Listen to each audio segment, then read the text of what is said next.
Bonsoir à tous. Ce soir, on a décidé d'aborder le grand sujet de la productivité au travail. Je pense qu'on est nombreux à vouloir travailler moins et travailler mieux, et donc pouvoir partir plus tôt le soir ou arriver plus tard le matin au travail, et pourtant à ne pas y arriver.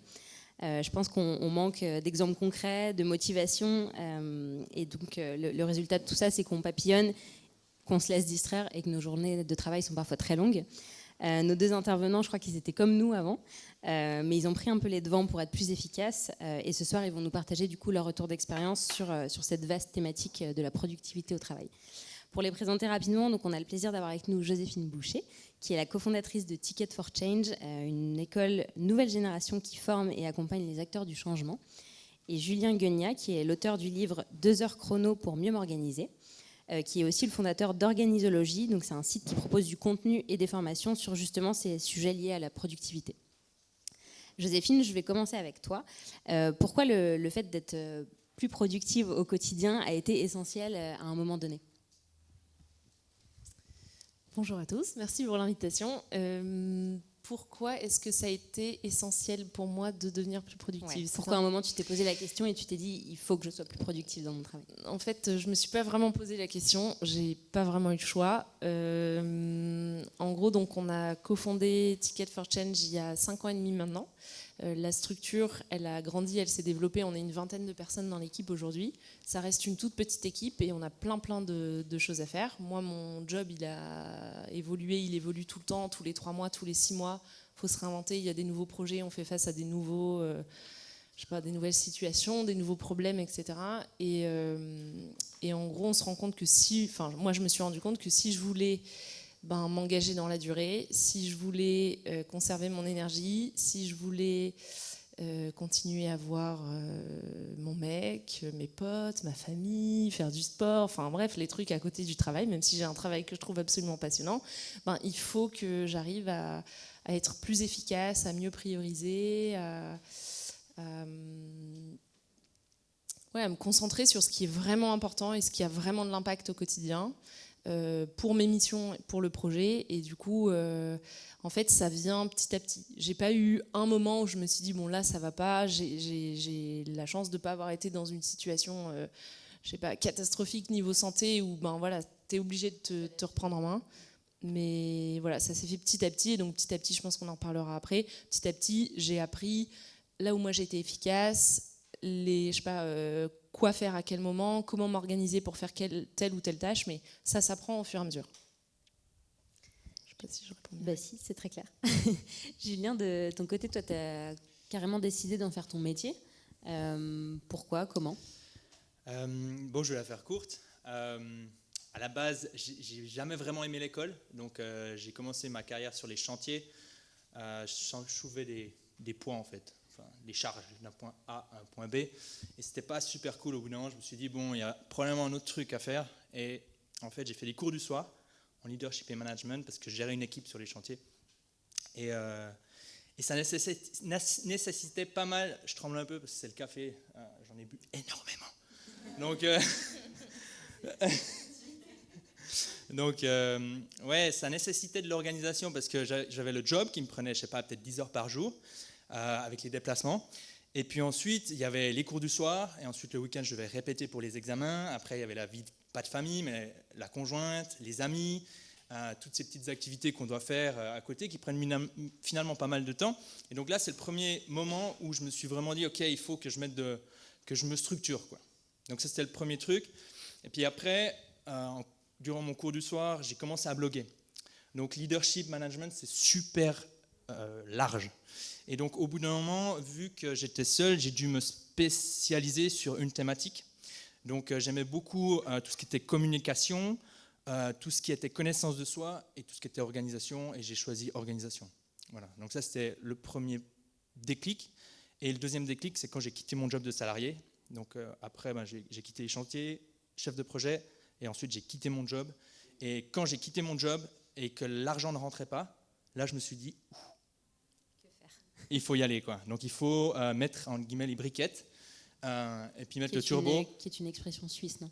Pardon ? Mettre les briquettes, c'est une expression suisse. Ouais. Je sais même pas si c'est suisse. C'est une expression que j'ai avec mon frangin, quoi. Parce qu'il est pompier, donc voilà, quoi. Et Et puis voilà, et donc là, à partir de là, il fallait vraiment se structurer comme une grande entreprise, sauf que j'étais seul, indépendant. Donc à un moment dans ma semaine, je suis le boss, à un moment je suis le manager, et la plus grande partie, je suis un exécutant qui écrit, et voilà, quoi. Donc pour la faire simple. C'est parti d'un besoin perso et après tu t'es dit, Ouais, avec ce que j'ai appris, j'ai il n'y a envie pas que eu ça... ce besoin, tout d'un coup, je me suis réveillé au milieu de la nuit, transpirant, en me disant, oh, je vais faire de la productivité. Tu vois, genre, j'ai pas eu ce moment-là, quoi. Tous les deux, du coup, vous avez un peu réfléchi à votre rythme de travail. Comment vous avez fait pour trouver justement ce rythme et quels conseils vous pourriez donner aux autres pour savoir si on est du matin, si on est du soir et du coup, comment on doit organiser ses journées en fonction de ça? Je peux y aller. Pour moi, il n'y a pas de rythme type parce qu'en fait, depuis qu'il y a eu le livre, je ne sais pas si vous connaissez Morning Miracle, le bouquin là, Se lever le matin, tout le monde me dit est-ce qu'il faut que je me lève le matin? Mais en fait, non, parce qu'il y a des personnes qui ne sont pas du matin. Et si elles font ça, elles vont se flinguer, quoi. Enfin, flinguer leur productivité. Tu vois. Donc, il y a vraiment cet aspect de s'écouter. Après, le problème, c'est qu'on est dans une société qui favorise les mecs qui sont du matin. Tu vois, clairement, si tu vas dans un job et que tu dis patron, moi je vais venir à 11h, ça passe pas tout le temps, tu vois. Donc, c'est pas OK en fait. Voilà, c'est pas OK. Donc en fait, si tu es du soir, tu es un peu désavantagé. Parce que le soir, souvent, il y a des activités sociales et donc tu as moins d'énergie et c'est là que tu es le plus créatif. Donc c'est là qu'il faut être encore plus structuré. Tu vois ce que je veux dire? Donc voilà, moi, durant des années, je pensais que j'étais un gars super matinal, mais parce que j'avais pris le réflexe d'être matinal, et maintenant, ça fait une année que je n'utilise plus de réveil et je me lève entre 7 et 8 heures. Donc, juste pour dire que avant c'était 5 heures et maintenant c'est 7 et 8 heures. Et des fois 9 heures. Tu vois. Moi, en gros, j'aime pas du tout lire des articles qui me disent qu'il faut que je me lève à 5 heures du matin parce que je suis pas du tout faite pour ça. Donc, merci pour le commentaire. Je me retrouve bien dans ce que tu viens de dire. En fait, moi, ce que je me suis appliqué à moi et qui fonctionne jusqu'à présent, avec plein d'imperfections et de trucs à améliorer, mais la façon dont je fonctionne aujourd'hui, c'est de tester des façons de fonctionner. Je sais pas, admettons, j'ai un truc à faire, enfin, je sais pas, une étude, je sais pas comment dire, bon, je dois bosser sur un sujet qui est peut-être un peu compliqué, un peu de fond, un peu complexe, un peu nouveau et tout. Si je le mets 3 fois de suite le matin entre 11h et 13h et que je vois que j'ai toujours pas avancé, bon ben c'est peut-être que ce moment-là de la journée il me convient pas. Bon ben je vais essayer de pas le reproduire 15 fois quoi. Si je vois que ça marche pas à cette période-là, ben il y a peut-être une raison. C'est peut-être parce que, et en l'occurrence c'est ça, en fin de matinée, je vais être plus sur soit je vais regarder mes mails, je vais faire des trucs que je peux expédier un peu rapidement, ou des rendez-vous, des trucs, enfin voilà, c'est une autre énergie. Quand j'ai besoin de me concentrer sur des trucs de fond, je sais que ça va marcher si je le fais tôt le matin, enfin en début de matinée, ou si je le fais plutôt en fin de journée au calme. Par exemple, pareil sur l'environnement de travail, c'est des choses que tu apprends au fur et à mesure. Genre, tu as vu que 3 fois ça marchait pas de faire ce sujet au bureau. Essaye de, je me parle à moi-même, essaye de le faire à un autre endroit, chez moi, dans un café. Donc c'est plus essayer de... C'est un petit investissement au départ de tester des trucs et de je sais pas comment dire, de s'auto-regarder en gros, et du coup de s'adapter. Si ça marche, vous continuez comme ça, et si ça marche pas, vous changez. Ça paraît extrêmement bête en fait à faire, mais on prend jamais ce temps de faire un peu le bilan de est-ce que ça a fonctionné ou est-ce que ça n'a pas fonctionné, est-ce que ça m'a donné de l'énergie ou est-ce que ça m'a pas donné de l'énergie, est-ce que je l'ai fait avec de la facilité ou vraiment c'était genre je ramais de ouf pour le faire. Donc souvent c'est vraiment très simple, mais souvent on prend pas ce petit temps là juste de 10 minutes de tiens cette semaine sur quoi j'ai été efficace et pas efficace quoi. Et donc maintenant, moi, je le formalise plus du tout de cette façon-là, mais ça vient un peu naturellement. Je me dis, tiens, là, ça a marché, là, ça n'a pas marché. Mais au début, c'était un peu un investissement d'avoir un petit temps ça peut durer 10 minutes par semaine, mais d'observation de comment est-ce qu'on a fonctionné. Julien, pour toi, il y a aussi un rythme qui n'est pas seulement journalier, mais aussi hebdomadaire, voire mensuel, voire annuel. Ouais, je voulais juste encore rebondir sur ce que Joséphine a dit. Je fais aussi ces pointages et je pense que c'est super important. Donc, moi, je le fais vraiment par écrit une fois par semaine et en fait, ça permet vraiment de voir qu'on le fait par écrit. Si on regarde 6 mois plus dans le passé, on se dit quoi, mais il y a 6 mois, je faisais déjà ça, ça me posait problème et je suis encore en train de le faire. Et en fait, c'est ça qui est intéressant quand on le fait par écrit, c'est qu'on a une sorte d'électrochoc qu'on n'aurait pas si on ne se le fait pas par écrit. Parce qu'on a une mémoire. Est-ce que vous vous souvenez de ce que vous avez mangé il y a 3 jours en arrière, quoi? Non. Donc, il y a 6 mois, c'est catastrophique, quoi. Ouais, il y a des rythmes journaliers. Donc, perso, le matin, beaucoup d'énergie. L'après-midi, plutôt des moments sociaux, mais pour le travail. Et le soir, je déconnecte. Ça, c'est super important, à mon avis, de déconnecter. Et ensuite, sur la semaine, pareil.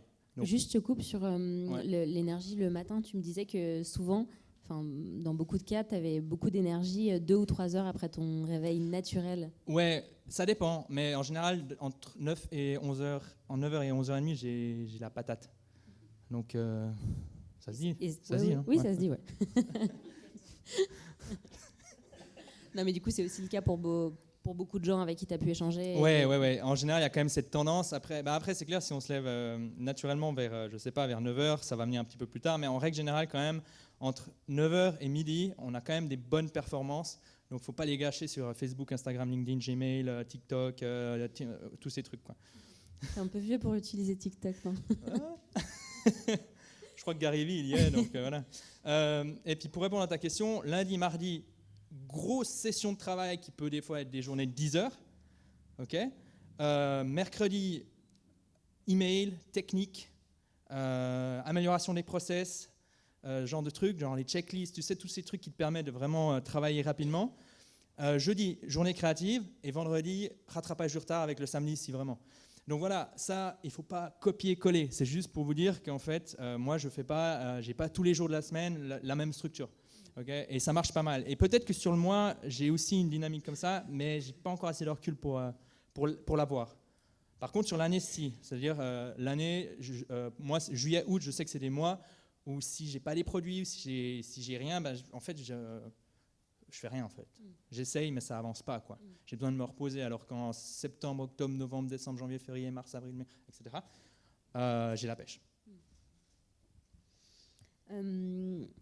On parlait de productivité.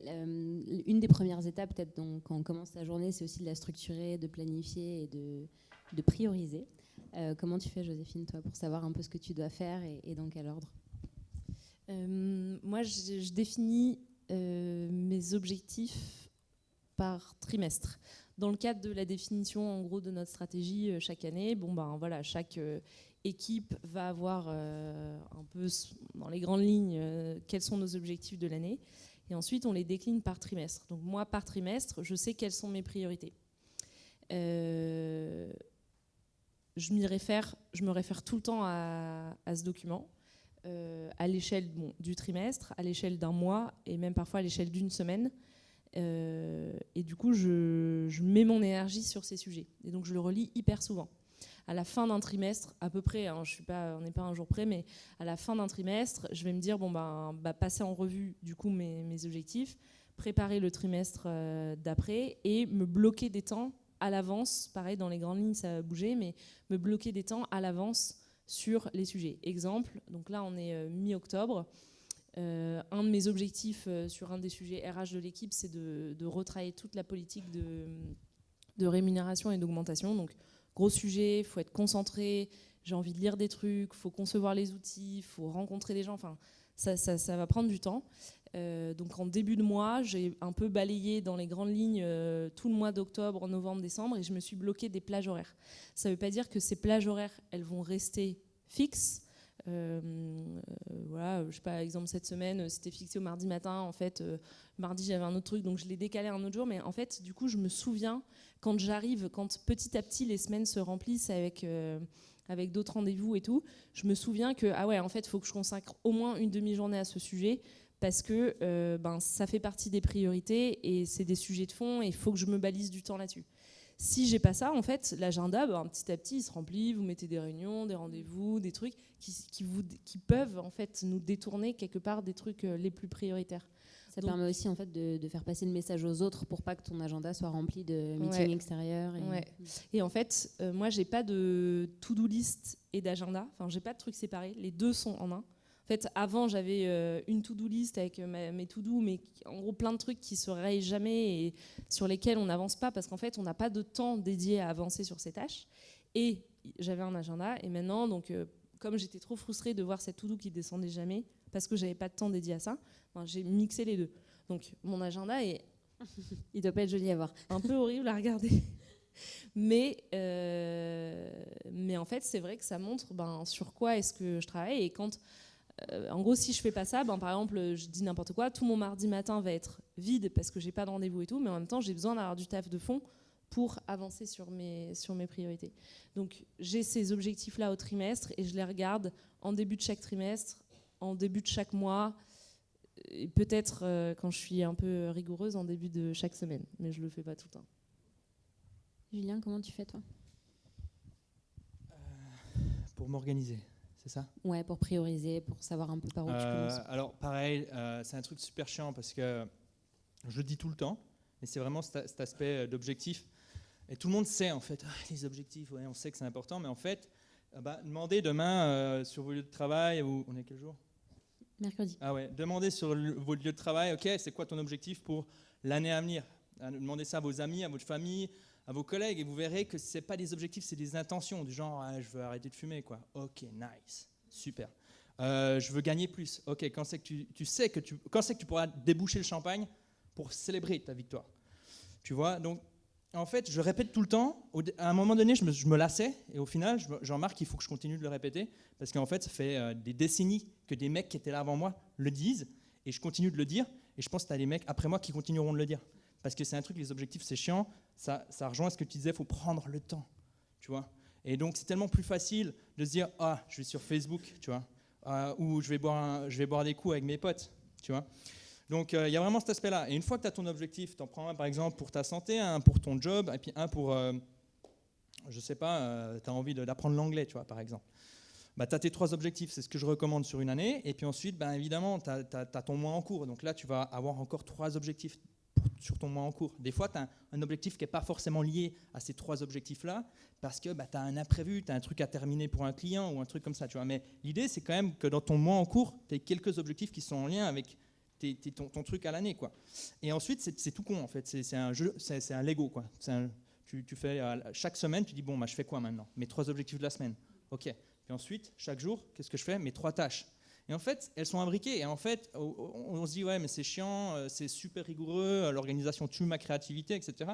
Mais en fait, ça te permet de savoir exactement sur quoi te concentrer. Parce qu'il y a tellement de gens qui sont là, je ne sais pas par quoi commencer. Ils ouvrent leurs ordinateurs, ils sont là, comme tu disais, une immense to-do list, tu vois, genre la to-do list. J'ai vu de ces to-do list, je te jure, quoi, c'est un truc hardcore. Et donc, c'est démoralisant, tu vois. Et donc, en fait, si tu n'as pas cette structure-là, c'est compliqué. Après, comme toi, Joséphine, tu dis, tu peux faire des structures, tu peux te dire un objectif sur 90 jours. Moi, des fois, j'aime bien aussi partir pour des sprints. Je me dis, OK, défi de 30 jours. Bam. Les défis, ça marche bien parce que tu dis, je teste, est-ce que ça marche, est-ce que ça ne marche pas ? Et puis, tu vois, c'est limité, ça ne t'engage pas trop, mais c'est quand même suffisamment long pour que tu puisses tester une nouvelle habitude, un nouveau truc. Et donc voilà, quoi. Mais après, c'est au cas par cas, il faut trouver. Mais pour moi, je vais répéter Sénèque, mais il n'y a nul de bon favorable pour celui qui ne sait où il va, quoi. Et le gars, il était là il y a un petit bout de temps. Ouais. Donc très bonne lecture, Sénèque, au passage. Il y a une image que tu utilisais que je trouvais intéressante, c'était la métaphore du bocal, où tu expliquais comment en fait tout rentrait dans une même journée. Tu vois. Je sais pas, vous connaissez tous la métaphore du bocal ? Non, ouais. Tu vois. Mais non, moi j'en ai vu qui disaient non. Ouais. Les gens qui disent « je n'ai pas le temps », en fait, c'est un mensonge. Déjà, si vous êtes en train de vous attraper, en train de dire « je n'ai pas le temps », il faudrait que ça vous fasse cling et que vous disiez à vous-même, genre « en fait, je ne prends pas le temps pour » ou alors « j'ai trop de priorités dans ma journée ». Tu vois, c'est le truc de base. Donc, tu as un bocal, ça c'est 24 heures, ok ? Mais en fait, vous n'avez pas 24 heures, parce que dans 24 heures, vous avez vos heures pour dormir, les heures pour manger, donc les besoins de base. Donc déjà là, tu vois, tu réduis. Passer du temps avec les gens que vous aimez, prendre soin de vous, genre de choses, quoi. Donc à la fin, il te reste déjà peu de temps concret utilisable pour tes projets.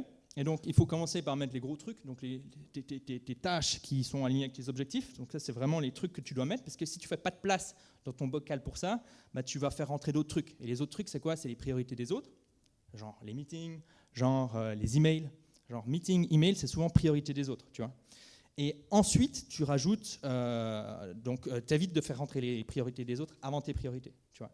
Et c'est juste une métaphore du bocal, c'est pour te rappeler qu'en fait, le manque de temps est une fausse excuse. Tu ne manques jamais de temps. Tout le monde a tout le monde a 24 heures, tu vois.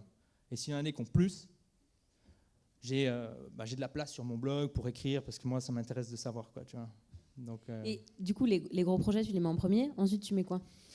Gros projet. Ensuite, je mets tout ce qui me permet d'entretenir mon énergie. Donc, sport, voir des gens, me former, continuellement me former. Ça, je pense que c'est super important dans un environnement comme le nôtre, super rapide, super incertain aussi, tu vois. Donc, je pense que le filet de sécurité, c'est le réseau, c'est les compétences personnelles, tu vois. Et puis, pas oublier de décrocher et justement aller passer du temps avec les gens que tu aimes, tu vois, dormir, ce genre de trucs. Et après, Ce genre de trucs. Ouais. Bon, je m'enflamme peut-être un peu, quoi, mais... Et la dernière couche, du coup, c'est ça, c'est ce qui te fait plaisir. Voilà, quoi. exactement. Non, en fait, si tu veux, la dernière couche, c'est toutes ces choses qui sont inutiles, mais qui te font du bien, tu vois, genre inutiles pour tes objectifs, mais qui te font du bien. Par exemple, je sais pas, aller sur LinkedIn, Gmail, tu vois, on a parlé de Gmail avant ce moment. Clairement, des fois, je passe ma journée sur Gmail parce que j'ai pas bien dormi, parce que je suis là, et puis je suis en mode, tu vois, je fais rien, tu vois. Je suis comme ça, et à la fin de la journée, je me flagelle, tu vois, limite. Quand même pas, mais tu vois l'image. On parlait ensemble des limites pour réussir, encore une fois, à tout faire rentrer dans la même journée, de se fixer des limites. Ouais. Est-ce que tu peux nous en dire plus là-dessus? Et toi, des exemples, tu vois, de limites que tu pourrais te fixer pour réussir à tout faire? Ouais. En fait, tu as des personnes. Enfin, le concept des limites, c'est ce qui va te permettre, ce qui va vous permettre d'avoir de l'énergie. Et l'énergie, c'est quelque chose d'important pour votre productivité, parce que la productivité, c'est simplement de l'énergie, du temps et des actions, en fait. Et les personnes qui sont uniquement concentrées sur le temps, ils oublient toute cette notion d'énergie, et c'est ce que tu disais, trouver les bons moments dans ta journée, parce que tu vas être plus productif si tu fais les bonnes choses au bon moment, tu vois. Et donc, à partir du moment où tu comprends que l'énergie, c'est quelque chose d'important, tu culpabilises pas le soir quand tu quittes ton job, tu as encore du travail, tu culpabilises pas en disant il faudrait que j'avance, parce que tu dis non, je vais aller faire quelque chose qui va me permettre d'être plus productif demain, comme du sport, comme voir des amis, etc., etc. Maintenant, il y a des limites minimum et maximum. Les limites maximum, ça concerne les gens, par exemple, je te donne un exemple, mais les fous du travail, tu vois, comment tu appelles ça, les workaholics? Workaholic, je crois. Ok. Ceux qui travaillent 45 heures par semaine. Ou plus. En Suisse, plus, mais bon. Et en fait, ces gens-là, ils doivent se fixer une limite max. Donc, c'est-à-dire, tous les soirs, à partir d'une certaine heure, ils quittent le travail et genre, tu as un rappel qui te dit tu pars, tu vois. Parce que sinon, tu seras pris dans le truc. C'est des drogués du travail, tu vois. Ou des indépendants qui veulent bien faire, tu vois. En même temps, c'est normal, tu vois. Tu as besoin de trouver des clients, etc. Donc ça, c'est une limite max. Une limite minimum, c'est par exemple, je sais pas, si tu n'as pas assez d'heures de sommeil, tu vois, tu as peut-être 6 heures de sommeil, 5 heures de sommeil, là, tu vas te fixer une limite minimum, 7 heures. Et tu vas faire en sorte que, je sais pas, à 21h, tu t'arrêtes ta série Netflix et tu prépares à aller au pieu, tu vois. Et c'est jouer avec ces limites, tu peux appliquer ça dans le sport, tu vois, ou alors dans tes contacts sociaux. Par exemple, moi, je suis un gars assez introverti à la base, c'est-à-dire j'aime bien être derrière mon ordinateur, lire des livres, avoir le nez dans les bouquins, tout ça, ça me ressource. Et donc, en fait, des fois, je m'isole de mes amis, je m'isole de ma famille, et donc je me mets une limite minimum. Par exemple, 3 événements sociaux par semaine. Parce que sinon, au bout d'un moment, je finis seul devant mon ordi, tu vois. Là, il y en a déjà. Et j'ai l'impression de ne pas être seul parce que tu vois, tu as tous les messages, etc. Tu as peut-être quelque chose à dire parce que je parle depuis 2 minutes. En fait, tu as super bien illustré mon cas concret. Tu es la workaholic. Ouais. Ouais. Je dois l'avouer. En fait, ça va peut-être vous faire un petit peu peur ce que je vais dire, mais c'est pas grave, je le dis quand même. Et c'est ce dont on avait discuté quand je t'avais eu au téléphone pour préparer cet événement. En fait, donc moi j'ai la chance, enfin je considère que c'est vraiment une chance d'être absolument passionnée par son travail. Donc en fait, j'ai oublié, je m'en suis rendu compte quand on a ah non, je m'en suis rendu compte cet été et je te l'ai dit au téléphone. En fait, que moi, j'ai jamais eu, donc ça fait 5 ans et demi là bientôt qu'on a lancé Ticket, et donc moi, je suis à temps plein là-dessus. J'ai pas dans ma tête une limite j'avais pas en fait cette limite max de temps. Je me suis rendu compte en échangeant avec d'autres que certaines personnes dans la vie professionnelle, si ce n'est peut-être la majorité, elles ont quand même une limite de là, à partir de cette heure-là, c'est bon, il faut que je parte. Ce qui est carrément normal par rapport au rythme de travail, etc.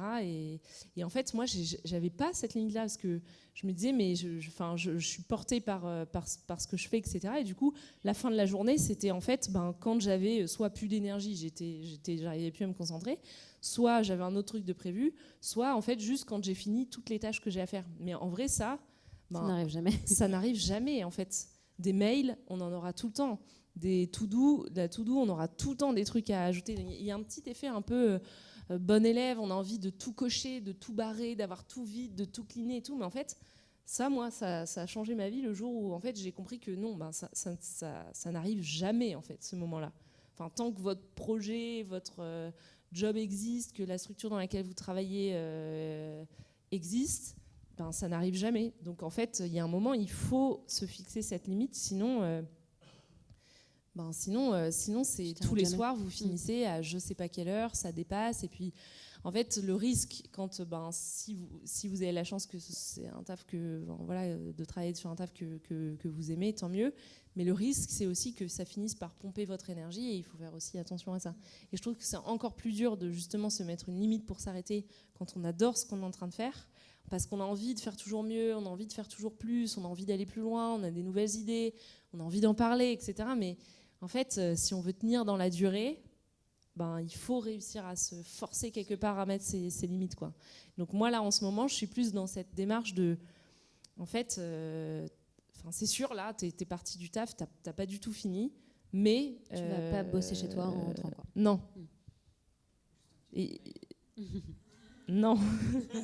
Non, en vrai, non. Du coup, voilà, c'est faire attention à ça. Et ouais, se fixer, c'est une super image, limite minimum et maximum, c'est top. Je rebondis sur un truc. Vas-y. On a besoin du micro, non, en fait. Si, parce que c'est enregistré. Ah, c'est enregistré, ok. J'ai travaillé avec une personne qui pourrait être perçue comme successful, qui avait beaucoup d'argent. Si on part du principe qu'avoir beaucoup d'argent, c'est successful, moi, je pense pas. Je pense qu'il faut vraiment réfléchir à c'est quoi le succès déjà, c'est un truc super important. On n'en avait pas parlé, mais à mon avis, c'est important. Ça pourrait presque faire l'objet d'une autre conférence, voilà. je pense. On va pas partir non plus dans la philosophie, mais c'est une question que je recommande souvent de se poser, juste pour pas courir après des choses dont on n'a pas forcément envie.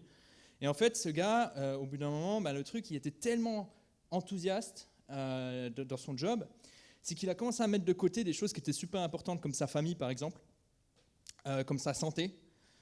Et au bout d'un moment, tu vois, il y a eu le divorce. Tu vois, et donc ça, c'est le premier truc, déstabilisation.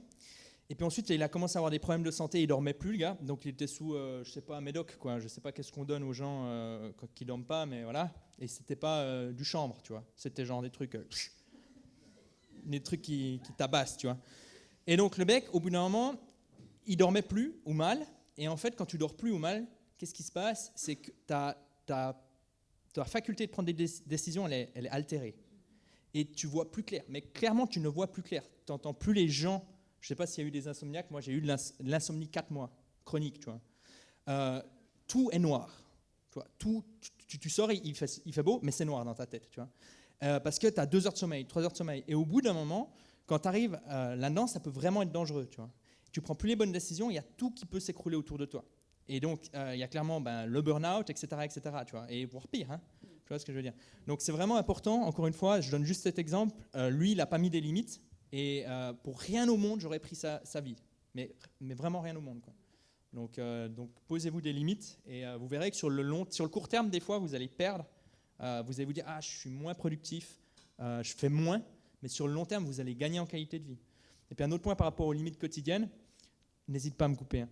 Donc un point sur les limites quotidiennes, c'est que moins tu as de temps pour faire quelque chose, plus tu es focus. Oui.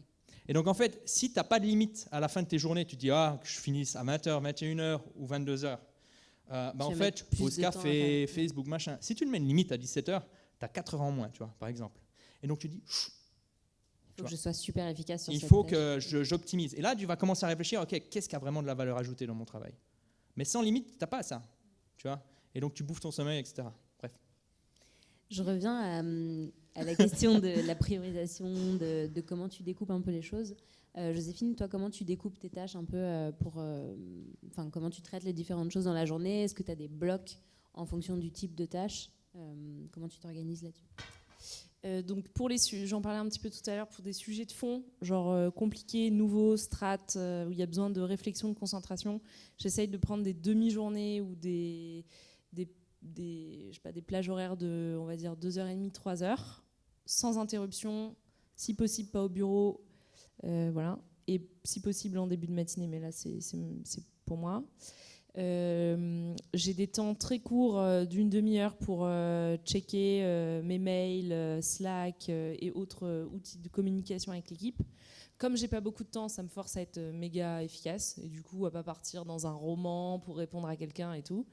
Donc bon, ça peut paraître un peu abrupt, mais voilà, au moins je suis plus rapide et du coup, voilà, soit il y a un mail, c'est pas à moi de répondre, je réponds pas, soit faut que je transfère à quelqu'un d'autre, je le transfère, soit je réponds hyper rapidement. Et si c'est un mail qui demande une vraie réponse ou d'apporter des éléments ou de bosser dessus, et je me bloque, je sais pas, une demi-heure, 1 heure, en fonction du sujet dans les jours à venir. Mais du coup, comme une plage horaire de travail. Je ne sais pas si c'est clair cette partie-là. Si, c'est clair. Après, il y a des temps d'échange, donc soit de rencontres avec des gens extérieurs, soit de réunions. J'essaye de faire en sorte que ça dure 45 minutes, 1 heure. Quand c'est des réunions dans l'équipe, on a la liberté en gros de choisir le créneau. Quand c'est des réunions avec des gens à l'extérieur, vous n'avez pas forcément la possibilité et vous pouvez avoir quelqu'un de l'extérieur qui vous met un rendez-vous de genre une plage horaire de 2 heures. Et là, vous vous dites, oh mon Dieu, mais 2 heures pour parler de ce sujet. Parfois, c'est nécessaire et puis parfois, ça peut être un peu plus court, mais ça peut être plus délicat. Si vous connaissez la personne, vous pouvez lui dire. Si vous la connaissez pas trop, c'est un peu plus compliqué. Donc quand c'est avec l'extérieur, vous avez un peu moins de marge de manœuvre là-dessus. Mais voilà, moi j'essaye de découper comme ça. Et pour rebondir sur ce que tu viens de dire, en gros, quand j'ai des trucs qui doivent être faits, mais que j'ai pas du tout envie de faire, donc moi mon comportement dans ces cas-là, c'est que je repousse, mais le plus loin possible. Et du coup maintenant, je me force à me mettre le truc au dernier moment. Comme ça, j'ai plus le choix en fait. Si j'ai dit par exemple à quelqu'un que je devais lui répondre pour vendredi soir, je vais me mettre la plage horaire de travail sur cette tâche le vendredi à 17h30 et comme ça, je suis obligée de le faire à ce moment-là puisque je lui ai dit donc il y a cette deadline ou je sais pas où la deadline est imposée. Donc, mais comme ça, je suis obligée de le faire à ce moment-là. Parce que si je l'avais mis par exemple le mercredi après-midi, comme j'ai pas du tout envie de le faire, ça va traîner, je vais prendre des plombes et tout, alors que là, j'ai plus le choix. Bon, c'est un peu sadomaso comme technique, mais avec moi, ça marche bien. J'ai pire. Ok, vas-y. Non, mais plus tard. On en parlera au cocktail. Je voulais aussi qu'on discute de comment rester focus, parce qu'on a tous des interactions, on a tous des Slack, des réseaux sociaux, des mails. Comment tu fais pour rester focus sur une tâche sans être déconcentré par tout ça? Okay. Moi, j'ai un conseil, et ça a changé ma vie. Vous savez ce que je veux dire? C'est quoi? Ranger le téléphone? Le mode avion, pas mal. C'est un peu ça. Je coupe, c'est pas exactement le mode avion. J'ai coupé toutes mes notifications. J'en ai pas sur mes messages, j'en ai pas sur les WhatsApp. WhatsApp ni pro ni perso, rien sur WhatsApp. J'en ai pas sur Slack. J'ai encore vu des gens qui avaient les notifs là qui apparaissent quand tu reçois un mail ou quand tu as ton Slack qui apparaît. Non mais horrible de travailler dans ces conditions. Je sais pas, moi je serais incapable de me concentrer comme ça. Et du coup, en gros, j'ai pas de notification, donc en fait, j'oublie.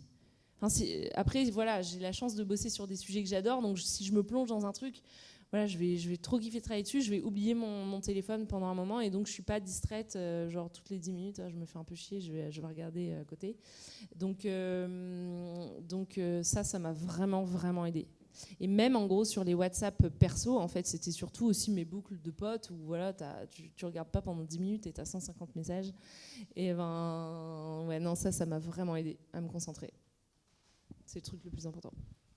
Julien, toi, tu es complètement addict aux réseaux sociaux. Comment tu fais ? Ouais, moi je suis un peu jaloux de Joséphine, quoi, parce que c'est ce que j'ai mis en place. Et en fait, au bout d'un moment, je voyais pas de notif, mais mon cerveau savait qu'il y avait des messages en attente, tu vois.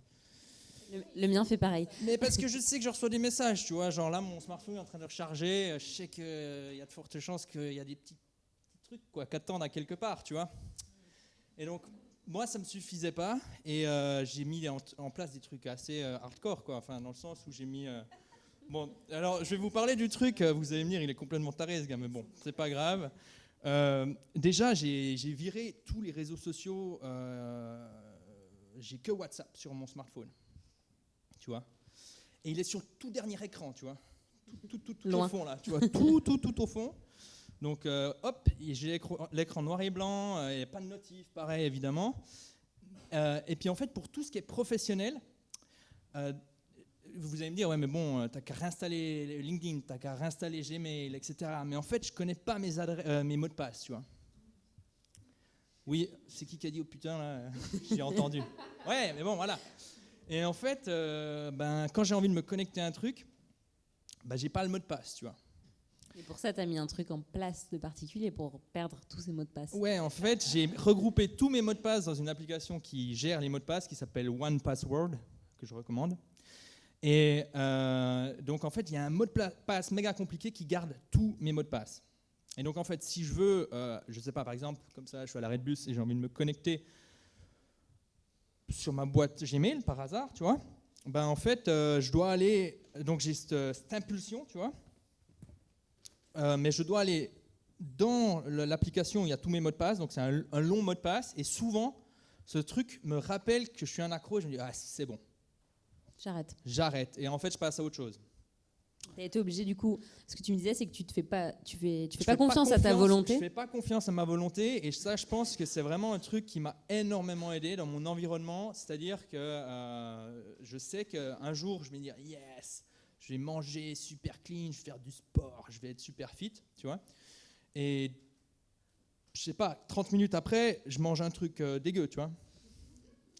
Parce que c'est l'humain, tu vois. Et j'en parle dans mon bouquin, c'est le rebelle. C'est cette personne, on a tous cette partie de nous qui nous sabote. Et du coup, tu as dû trouver des stratagèmes pour éviter de te saboter. Voilà, et en fait,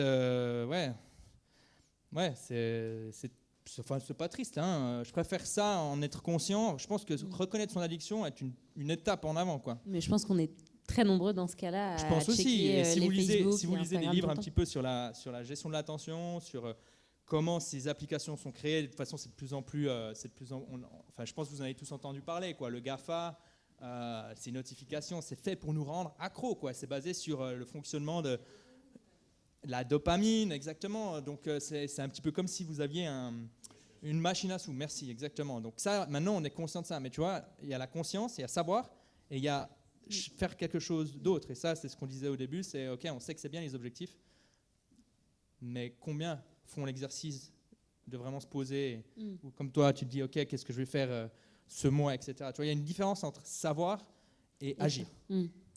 Vas-y. J'espère que vous avez le temps, parce que ça va être Non. Dis-nous,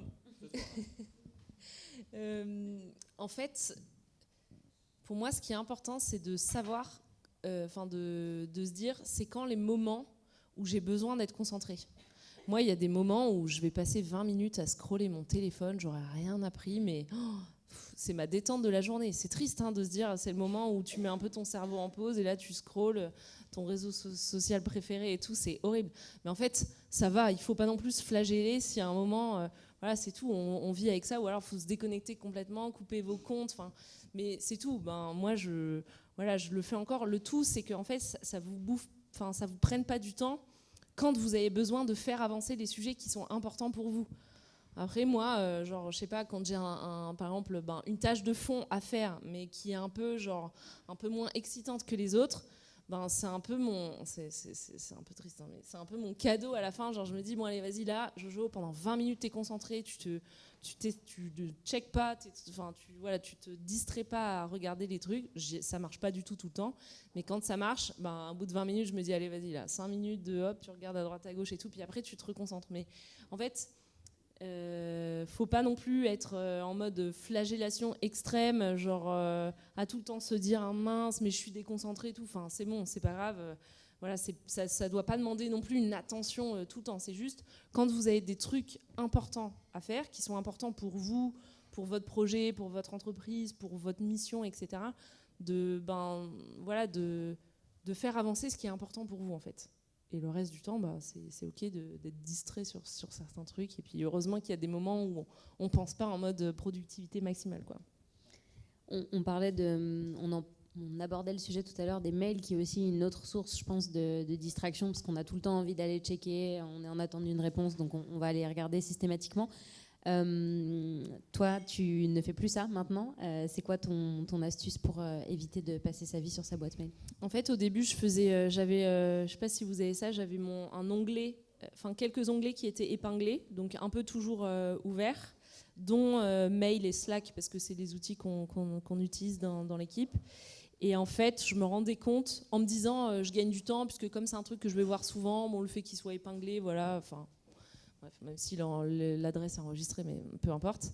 Je me disais, comme j'y vais souvent, je les épinglais. Et en fait, le fait d'épingler, quand vous recevez un nouveau mail, il y a un petit truc rouge là qui apparaît. Enfin, vous voyez sur l'onglet qui fait un demi-centimètre carré qu'il y a quand même un truc nouveau qui arrive. Et ils sont quand même trop forts. Eh bien, en fait, je les ai enlevés, ces trucs-là. C'est pareil, c'est tout bête, mais ça m'a... En fait, du coup, j'avais moins le réflexe, moins souvent, de refresh ou d'aller sur le truc. Donc ça, j'ai enlevé ça. Et ensuite, attends, ta question de départ, c'était comment je fais pour pas passer trop de temps sur ma boîte mail. Et ben du coup, j'essaye de pas commencer les journées par ça, mais franchement, j'y arrive vraiment pas tout le temps. Parce qu'il y a un côté un peu confortable, tu ouvres le truc, hop, tu prends un, enfin bref. Donc j'essaye de pas commencer par ça, mais j'y arrive pas tout le temps. Et sinon, j'essaye de le faire à des moments où j'ai des temps limités. Exemple, je vais avoir une réunion qui va se terminer à 11h30 et puis j'ai un autre truc qui commence à midi. Et ben là, j'ai 30 minutes. En gros, en 30 minutes, je me mettrai jamais sur un sujet de fond ou je ferai jamais une réunion. Enfin, ça va être un peu du temps mort. Et ben du coup, c'est sur ces temps-là que je me mets un peu à jour. Et puis après, il y a un truc où je sais pas trop comment j'ai fait, mais je me dis en fait, si c'est vraiment en fait, je me rassure en me disant je suis pas non plus sur un métier où il y a la vie de quelqu'un qui est en jeu, quoi. Enfin, je sais pas quel métier vous faites, mais même si mon job est vraiment passionnant et je suis hyper à fond sur les sujets qu'on traite et tout, enfin voilà, je remets un peu en perspective le truc et en gros, si je réponds pas tout de suite, ça va bien se passer, quoi. Et si c'est vraiment urgent, on m'appelle et voilà, il y a pas mort d'homme, quoi, en fait. Toi, Julien, sur les mails? Sur les mails. Alors moi, en fait, quand je me connecte sur mon onglet Google, j'ai une page qui s'ouvre automatiquement sur mon gestionnaire de tâches, c'est mon agenda. Comme Joséphine, j'ai mon agenda avec mes tâches. Et la première tâche, c'est activer BlockSite. Et BlockSite bloque les mails. Encore une appli qui est bloquée. Ouais. Voilà. Donc ça, après, je suis là. Et pareil, le mot de passe, il est ailleurs, tu vois. Donc ça, c'est le premier truc. Mais parfois, il faut bien que tu les consultes quand même. Voilà, et en fait, BlockSite, il a des périodes dans la journée, je crois que c'est entre 12h30 et 13h30. Où il débloque. Où c'est débloqué, en fait, tu vois. Où là, je peux aller consulter les mails. Et pareil, je crois à 17h30, 18h, tu vois. Après, comme toi, de temps en temps, tu vois, l'action de bloquer BlockSite, je le fais pas, tu vois, et je me connecte sur mes mails. Parce qu'on est humain, quoi, merde. Et je pense que c'est aussi cool, voilà, d'être OK avec ça. Par contre... j'essaie quand même d'avoir une bonne rigueur par rapport à ça, surtout lundi, mardi. J'essaie vraiment de protéger ces journées-là. Et puis, je crois que c'est tout. Puis après, pour avoir moins de mails, passer moins de temps, il y a un truc con, hein, on se plaint souvent des mails qu'on reçoit. Je pense que vous avez tous beaucoup de mails. Ouais. Trop ? Ouais, trop. Combien de mails comme ça par jour ? 150 ? Ouais. J'avais vu un peu des chiffres comme ça, c'est assez énorme.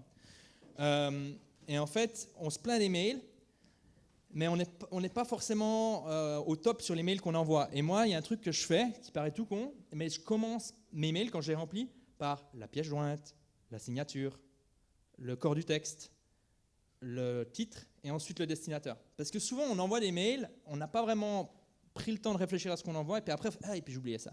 Et puis si jamais il y a le PDF, et puis la pièce jointe, et puis tout ça, tu vois. Ça évite les allers-retours. Voilà, déjà là, tu réduis pas mal. Et ensuite, ce qui est assez intéressant, c'est quand ton expéditeur remarque que, tu sais, tu as fait un beau mail. Par exemple, tu lui envoies pas genre le PDF de 150 pages, il faut que tu lises ça pour te préparer à la réunion, mais regarde, lis la page 2, 7, etc. Tu vois, il y a un travail. Mais en fait, les mecs, ou peu importe, les interlocuteurs, commencent à se dire, ah mais le gars, il me respecte, tu vois, il me prend au sérieux. Et il explique clairement ce qu'il attend de moi, etc. Donc je vais essayer de faire pareil. Tu vois, parce que le mail, c'est aussi un outil de communication. Et donc on s'adapte, qu'on communique. Tu vois. Donc ça, c'est un truc intéressant. Et puis après, évidemment, moi, je réponds en priorité à mes clients, en fait. Donc ceux qui payent pour mes formations, et le reste, ça attend, quoi. Et je trouvais ça intéressant, tu synthétisais en disant, en fait, il faut arrêter de consulter ces mails, mais il faut les traiter. C'est-à-dire, c'est hyper... tout le monde a envie d'aller regarder. Est-ce que tu as reçu 5 ou 10 ou 15 mails, mais tu regardes, et puis tu laisses, et puis tu reviens, et tu traites. Donc ça, c'est plus mindset, mais tu as bien fait de me rappeler, j'aurais oublié, mais en gros, c'est chaque fois que je me connecte à ma boîte mail, c'est pour traiter mes mails, c'est pas pour vérifier si j'ai reçu des mails. Donc c'est un mindset à se mettre. Donc quand je me connecte, je traite. Donc c'est un réflexe à prendre. Après là, on rentre dans les habitudes, tout ça, mais en gros, ça veut dire quand j'ouvre ma boîte, je suis prêt mentalement et niveau énergie et temps à traiter ce qu'il y a dedans. Parce que souvent, ce qui arrive, c'est qu'on a reçu un truc, on a 2 minutes, on est en chemin, ça rajoute de la charge mentale, et ensuite, on réouvre un peu plus tard, on a reçu d'autres mails, machin, et au bout d'un moment, on est là, puis on répond au plus facile, quoi. Qu'est-ce que tu conseilles sur le fait il y a aussi le truc de si tu réponds du tac au tac, les gens vont attendre beaucoup de toi et vont attendre que tu répondes dans la minute aussi. Ouais, c'est clair, mais c'est quelque chose qui va disparaître quand tu te planifieras des plages horaires pour répondre à tes mails et quand tu réponds aux mails les plus anciens en premier. Okay. Parce que ce qui risque d'arriver sinon, c'est que tu as des mails qui attendent et tu as de nouveaux mails qui arrivent et tu réponds au dernier. Et les gens qui t'ont écrit, ils descendent un petit peu comme... C'est un fil d'actualité en fait. Tu vois. Puis au bout d'un moment, tu as les gens qui te relancent, puis tu passes pour quelqu'un pas vraiment fiable, tout ça. Donc c'est un réflexe à prendre. Sur Outlook, c'est un bouton, c'est afficher les plus anciens en premier. Sur Gmail, et puis le choix reste entre chaque connexion. Sur Gmail, il faut chaque fois cliquer. C'est un peu chiant. Sur l'organisation de ta boîte mail, toi, tu as un système de dossiers, de 3 dossiers. Ouais, j'ai en fait un dossier action à prendre, c'est le dossier numéro 1. C'est tous les mails qui nécessitent, comme tu disais, du jus de cerveau. C'est-à-dire, je ne peux pas répondre comme ça en 20 minutes.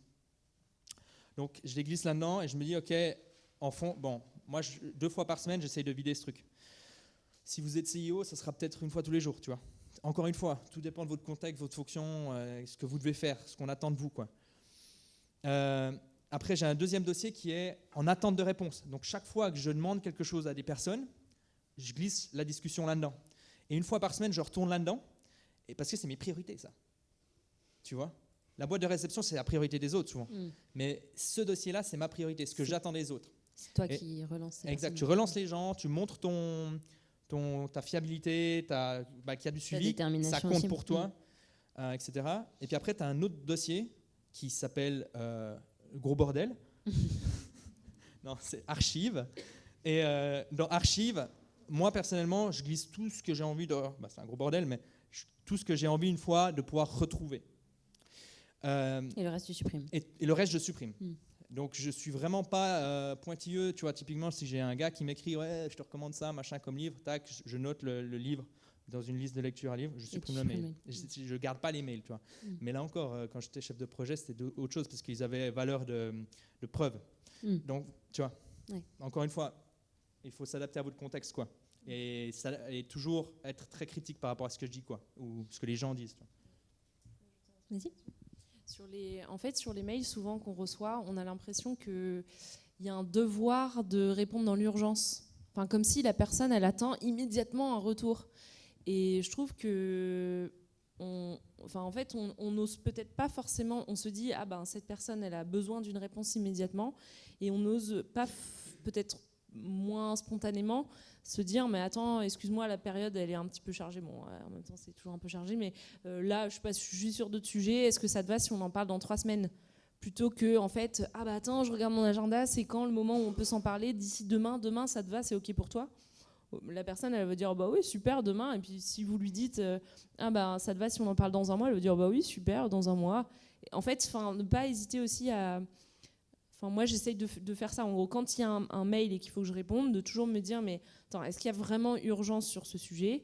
Et même parfois être transparent avec la personne en disant, bah là, écoute, ça m'arrange pas trop d'échanger là-dessus en ce moment, mais j'ai vraiment envie qu'on ait cette discussion, par exemple. Est-ce que ça te va si on en reparle je sais pas, dans un mois. Où j'ai eu le cas là récemment sur des candidatures spontanées, donc de gens qui nous envoient leur candidature spontanée et tout. Et je me dis, faut que je réponde hyper rapidement sur c'est quoi les besoins, les missions et tout. Et en fait, les gens, ils sont tellement au taquet, ils sont beaucoup plus à l'avance que nous sur les besoins qu'on va avoir de personnes dans l'équipe dans 6 mois. Donc je leur dis, en gros là, je vais réfléchir avec l'équipe sur nos besoins.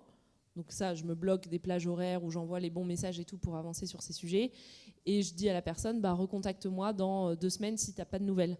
En fait, du coup, plutôt que moi avoir la charge mentale en quelque sorte de me dire ah mince, faut pas que j'oublie de la recontacter dans 2 semaines et tout, en fait je lui dis ça, là moi j'avance sur mes sujets, toi recontacte-moi dans 2 semaines. Du coup la responsabilité elle a un petit peu partagé quoi. Et idem sur les sujets, est-ce que c'est urgent pour toi qu'on en parle maintenant ou est-ce qu'on peut en parler dans un mois. Enfin voilà, pas hésiter en fait à vous dire il n'y a peut-être pas forcément d'urgence et vous n'êtes pas la seule personne qui doit absolument tout faire pour que ça ait lieu maintenant. Ça, on se le dit peut-être pas assez souvent. Comme il y a cette espèce de... On se fout soi-même un espèce de rythme hyper rapide, alors qu'en fait, il y a des choses qui n'ont pas besoin de fonctionner. C'est pas possible pour tous les sujets, évidemment, mais sur une grosse majorité des cas, en fait, c'est OK d'espacer. Par exemple, je sais pas, sur des déj, peut-être on vous propose, est-ce que ça te dit qu'on se rencontre pour faire un déj, machin ? En fait, le déj, ça peut être dans un mois. Enfin, il n'y a pas, mais t'as peut-être d'urgence. Ce truc c'est presque mal poli de dire en fait, je suis tellement occupée que OK pour déj, mais dans un mois, il y a ce côté où t'oses pas trop le dire, je pense. Mais en fait, faut pas oser, faut pas hésiter, je pense, à le faire parce que, faut oser le faire parce que si c'est bien dit de façon, si vous restez cordiaux en quelque sorte avec les gens. Il n'y a pas de raison que ça se passe mal, quoi. Et en fait, mettez-vous à la place de cette personne. Si on vous dit gentiment, est-ce que ça te dérange si on se voit plutôt dans un mois ? Il n'y a pas de problème, quoi. Ça nous amène justement au dernier sujet qui est apprendre à dire non. On va juste avancer là-dessus parce qu'on est un peu en retard sur le temps. Julien, justement, ne serait-ce pas que dire non à des déj ou à des mails, etc., mais à dire non à des sujets, à des choses qui rentrent dans notre to-do. J'avais juste envie de rebondir sur un truc qu'elle a dit, après j'arrête. Désolé. Pour vous aider à être plus relax sur le fait de ne pas répondre à tout le monde, souvenez-vous du moment où une personne vous a envoyé une demande par email à 8h du mat', vous n'étiez pas disponible, vous avez réouvert votre boîte de réception à 11h, voire 13h, et vous aviez un email de cette même personne qui vous dit « En fait, c'est bon, j'ai trouvé la solution ailleurs. » Les problèmes, des fois, se résolvent par eux-mêmes. C'est génial. Donc voilà. Pensez à ça la prochaine fois que vous hésitez. Tu disais Je disais apprendre à dire non. C'est un peu la continuation de cette discussion. Mais quand quelqu'un arrive avec un nouveau sujet, un nouveau projet, comment on fait pour dire non ? Parce que parfois, il n'y a pas la place, en fait, tout simplement. C'est clair. Alors, si c'est votre boss, votre supérieur, votre client, et qui vous a déjà demandé d'autres choses, ce qui est intéressant, c'est de le confronter. Le confronter pas en mode non, parce que là, vous allez vous faire virer. Manière de parler, ça dépend. Si vous travaillez peut-être avec Joséphine, ça va aller. C'est une entreprise, je pense, assez ouverte, machin. Mais dans des anciennes entreprises, moi, j'ai travaillé dans une entreprise en tant que chef de projet dans la construction, quoi. Donc là tu dis non, tu finis dans le béton, quoi. Manière de parler, tu vois. Donc, en fait, là, tu le mets face à sa responsabilité. Tu dis, tout à fait. Oui. Et qu'est-ce que vous voulez que j'enlève dans les tâches que vous m'avez données pour que je fasse rentrer ça ? Donc tu le laisses en position haute, donc c'est un peu une intelligence sociale, tu vois. Tu le laisses en position de leader, tu vas pas parce que les boss détestent être confrontés par rapport à ça. Le pouvoir, c'est toujours lui qui l'a, mais tu le mets juste en mode, tu le réorientes, tu dis voilà, j'ai déjà tout ça, ça me prend tout mon temps.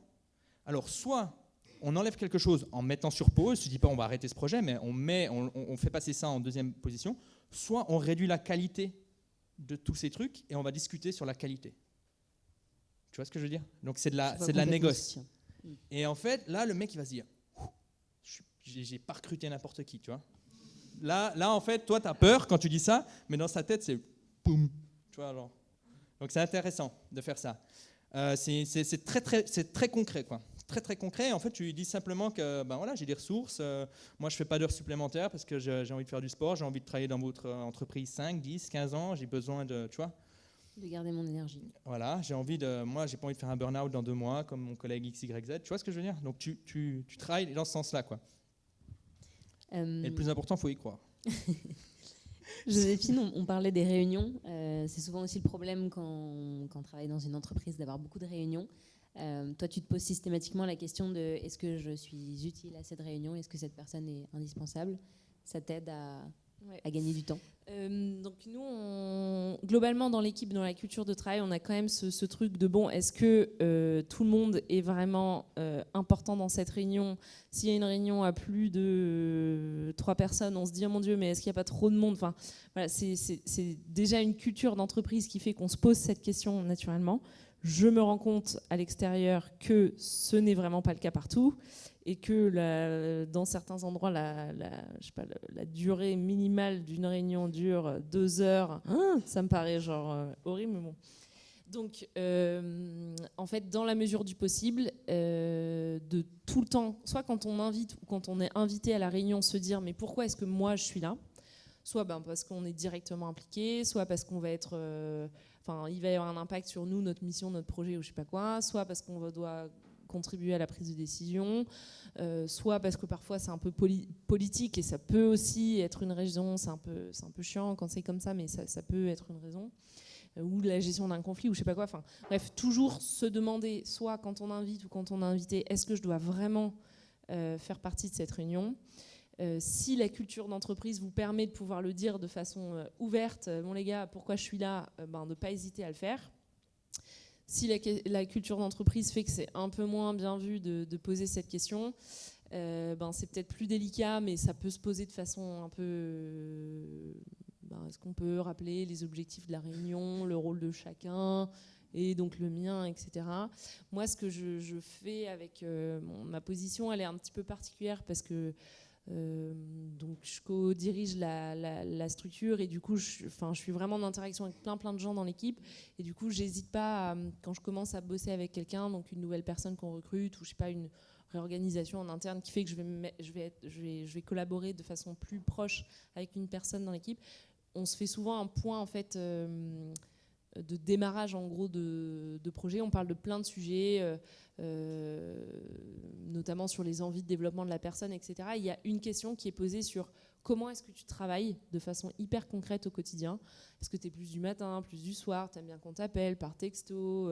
Tu aimes bien bosser au bureau, chez toi? Enfin bref, c'est des éléments vraiment hyper concrets.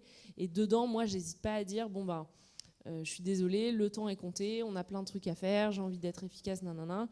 Donc, j'hésiterai pas souvent à poser la question au début de chaque réunion, est-ce que je suis vraiment utile et tout? Ça ne veut pas dire que je n'ai pas envie de participer à ces réunions, ça ne veut pas dire que je m'en fous un peu de ces sujets, mais c'est juste pour être efficace. Et je retourne évidemment la question à la personne quand c'est une autre personne qui est invitée, c'est pas que dans mon cas évidemment. Mais du coup, de ne pas hésiter à juste poser cette question, et souvent on se rend compte que en fait non, en fait c'est bon, t'as pas besoin d'être là. On dramatise souvent le non alors qu'en fait il est très régulièrement bien pris aussi, quoi. Et je comprends que dans certaines structures ce soit peut-être moins possible de poser la question, mais il y a peut-être le fait de l'amener de façon intelligente, ça peut aider, ça peut faire si ça vous enlève pas de sa réunion, au moins ça remet sur le tapis un peu c'est quoi les objectifs de ce temps-là, de combien de temps on a besoin. Peut-être que parfois en une demi-heure ça peut être réglé et ça suffit, mais voilà, c'est un peu des basiques d'organisation de réunion, mais en fait c'est assez peu partagé au final. Merci beaucoup de votre attention. Merci.